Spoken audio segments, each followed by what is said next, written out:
Well, hey there folks, and welcome back once again to the Hop House. It's Eddie here, and we're carrying on with Dark Beer Day 2. We're going through some stouts, porters and that kind of thing. If you just found us here, I'll get the housekeeping out of the way first of all. On YouTube, go on, give us that thumbs up, you know you wanna. Go on. There you go. Like, share, subscribe to this channel. Hop House, Hoppy Beer, good house music. We're on the beer side, we're going through some dark beers. Couple have been out of my comfort zone, well, one in particular been out of my comfort zone, but you've got to push yourself in life, haven't you? So we're carrying on now with stouts, and I'm going to do another supermarket, I don't want to say an own brand, but an exclusive. It's Asda and it's BadCo. You ready to see what we're going to review? Okay, so it is this from BadCo Brewery. It's had a bit of a can re-wrap actually, but it does say it there. I don't know if the camera will pick it up, but it does say right there, brewed exclusively for Asda. It's BadCo's Denver Milk Stout. It's a 330ml can. It's 5.5% in the ABV. Now this, some of the BadCo ones we've done in this 330ml can range, we've done some of their off-tempo ones as well in the 440ml, but the 330ml can range are £1.25 a can. So this is £1.25 essentially for a craft beer. Yes, it's brewed at a cost for a supermarket, but this is branded as a craft beer for £1.25. I was trying to get a quarter of one. Anyway. Yeah, Denver Milk Stout, 5.5%. This is not a Virgin Beer review. I have had this before. So let's have a look and see what it's like when I taste test it. You know, judge and jury. Judge and jury. Judge Eddy. Right, should we get it out into the glass? Yeah, £1.25, so when you think about it, that's pretty damn good for a 5.5% milk stout. If my microphone that's down here will pick that up, but it's really, really hissy. When I opened up that can, there was a little bit of CO2 release, but it was really, really hissy. Into the coracle glass she goes. She's pouring with a huge head. A bit like the Ainsty one that we had actually. That had a massive head as well. But this is darker than the Ainsty one, I have to say. BadCo Brewing, they have had this collaboration with Asda now, and apart from maybe one or two beers I wasn't keen on, a lot of them have been pretty good. They're based in North Yorkshire on the outskirts of RAF Dishforth. If you know that area, I've got an auntie that lives up in Cleveland, up in Teesside sort of area. It's where the A1 goes off to the A19, just north of Ripon. And I think it's one of the most northern RAF bases in the country. But they are quite well known at BadCo for some of their beers prior to the Asda sort of joint venture. But Asda's just got them out there into the mainstream really. And you do get people that say, well, you know, they've gone mainstream and they've sold themselves out and this, that and the other. But I've not heard of BadCo before. You know, how often do I go to RAF Dishforth? Never. So fair play to them. They've got the name out there, and the quality of stuff that they produce has been pretty decent. You know, especially what Asda's done. They have jumped in now on the £3, you know, the 440ml £3 a can range, which Tesco and Morrison's and even Sainsbury's are getting on board. But Asda had these BadCo beers, and their 440ml cans were £2.50. Their 330ml cans were £1.25. So they're trying to almost price match Aldi, but have a proper brewery do it rather than create a fake brewery name. Exclusivity. I think it can be good for supermarkets in a way, but it can be damaging for the brands if they're not that good. I know a lot of people talk about Williams Brothers and their take on some of the Aldi beers that they do. I quite like them, but it's opinion based, right? Right, we're going to, I've been waffling on now for nearly 5 minutes. But yeah, now the head's died down a bit. Look at that. It looks dark. Almost Coca-Cola-esque. But a little bit, no, it's a bit darker than Coca-Cola. That is sort of bordering on pitch black, that is. Slightly off-white head. Not quite beige. Bit creamy. But decent little head on it. Look at that. It laces quite nice. We'll get into a bit more laser vision a bit later on in the video. But now we're going to get the nose in there, so we're going to give it a whiff, see what we can sniff. Oh, this is peppery and spicy. Oh,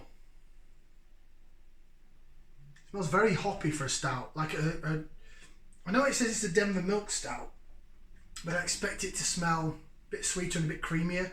This smells like when I went to Dublin in 2004. Yeah, 2004. And we went around the Guinness factory and all that. And then we ended up going on a walk for about 4 or 5 miles, and we went right into the outskirts of Dublin, and we found a pub that's probably a more traditional Irish pub. Don't really think they liked English people very much. Don't think they were big on the tourist thing, and they didn't have Guinness in there. I've never been in an Irish pub that's never served Guinness. But they had Smithwick's. And they had Smithwick's, and they had the Smithwick's original, which was the red ale, and they had the Smithwick's stout. So we were on the Smithwick's stout, we thought it was like Guinness. And it wasn't, it was a lot bitter and just war. And that's what this smells like. It smells bitter, hedgerow, hot bitter, and smokiness. Now, not smoky like a porter. It's not chalky smoky. It's not licorice. It's almost like a porter would be if they took the licorice out. I'd probably like it if it smelled like this. So it smells smokiness to it, and then spicy, hedgerow hopped, traditional hop bitterness. But it just doesn't have that licorice element to it. I don't get it. That's why I don't understand porters. I just don't get it. Porters smell like this. I really quite like them. Should we get it? See how it tastes. Excuse me. That last beer's repeating on me. Right, bottoms up, down the hatch.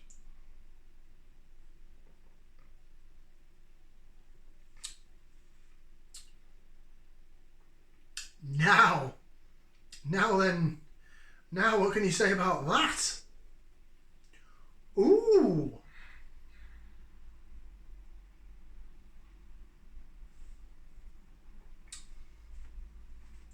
For all the smell of the hedgerow hoppy smokiness, the mouthfeel is silky smooth, milk stout to a T. And it's got some sweetness down the middle that goes with the hops. A little bit of, I said it's quite fizzy, so a little bit of fizzy bitterness down the side of the tongue.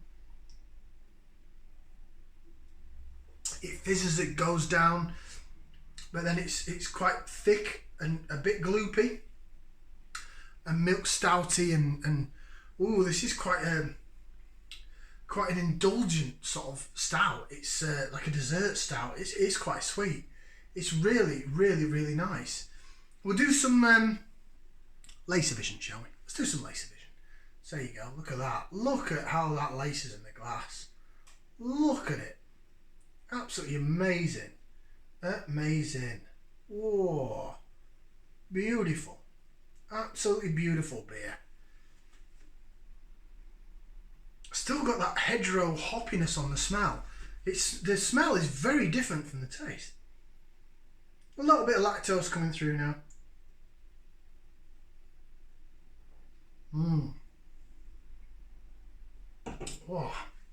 Oh, that hits the spot. I remember having this. Again, I think I was around at the in-laws and I took a load of beers and tried this, and Andy had a can of it as well. And I was like, oh, that's pretty decent, you know, especially £1.25 for a 5.5%. That's a decent price. Really good quality. But then I bought another can of it. They changed the design of it. They've changed the design of was it the American IPA we did that I really liked? And then there was the American Pale Ale that was like fake grapefruity, and it was too synthetic for me, personally. But that is bob on. And I think the thing is what I tend to find with what I've come across so far on my beer journey, and as I say, I'm not an expert, I don't brew, I had a go once with a self-brewing kit and I messed it up. But I'm just not very organised, so that's probably why. But what I tend to find is a lot of breweries can't mess up with a stout, because you've got to have that roasted malt and you kind of get the similar kind of flavours. So it's hard to mess that up.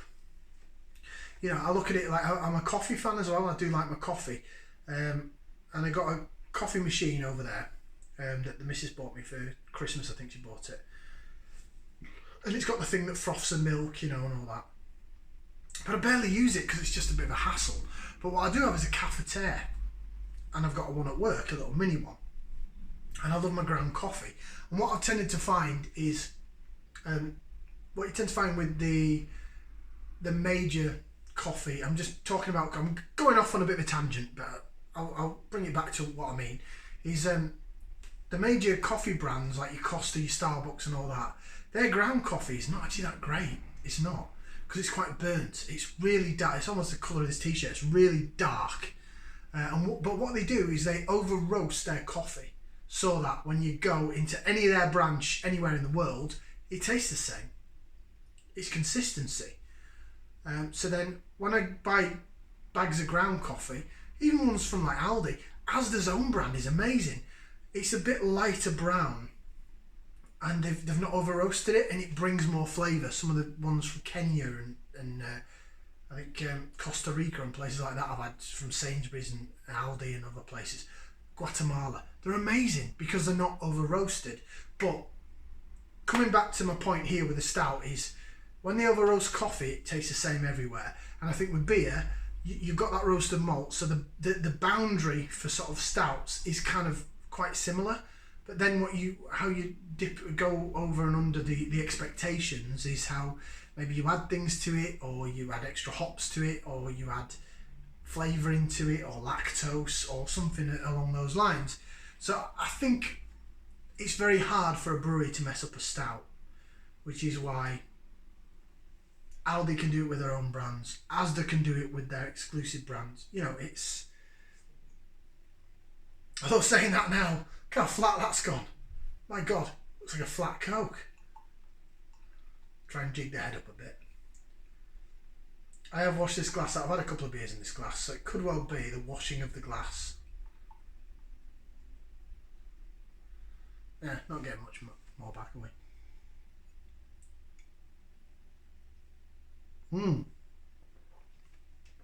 It delivers though. It delivers on the body. It delivers on the taste. It's much more sweet now than when I first started it. But I have got that little bit of, the little tingle down the side of the tongue's kind of gone. So it is now taken over by mostly sweetness. But this is, beers like this, you know, these sort of milk stouts and lactosey sort of stouts. We've done others on the channel. The Vocation, Brew York, Sweet Temptation is a prime example.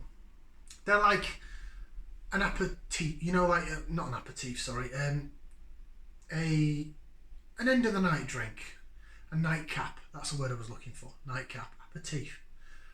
So what you're thinking is, you know, you go end of the night and you think, oh, I'll just have this and I'll go to bed. And I think that's a perfect example of one. That is, for the money, £1.25, that is wonderful. So, quite simply, I'll give it 2 thumbs up. 2 thumbs up, I really like that. I'll buy it again. So, I'll have a quick read of what it says, because I've not read it on the can yet. Bit bigger writing, so I don't have to squint. So, Denver Milk Stout, inspired by bold beers from the US. A smooth, creamy milk stout with chocolatey undertones. This beer is an example. This beer is an exploration of rich, complex flavours. This beer is exclusively brewed for Asda in the UK. It's made by craft brewers for you to enjoy. And brewed in can by BadCo, or their full name, which is Brewing and Distillery Company Limited. Dishforth Airfield. 2 thumbs up from me. Like it. Buzzing. I've got one more to do in Dark Beer Day, so stick around for that. Like, share, subscribe. We'll see you again for the Hop House. Ciao for now, people.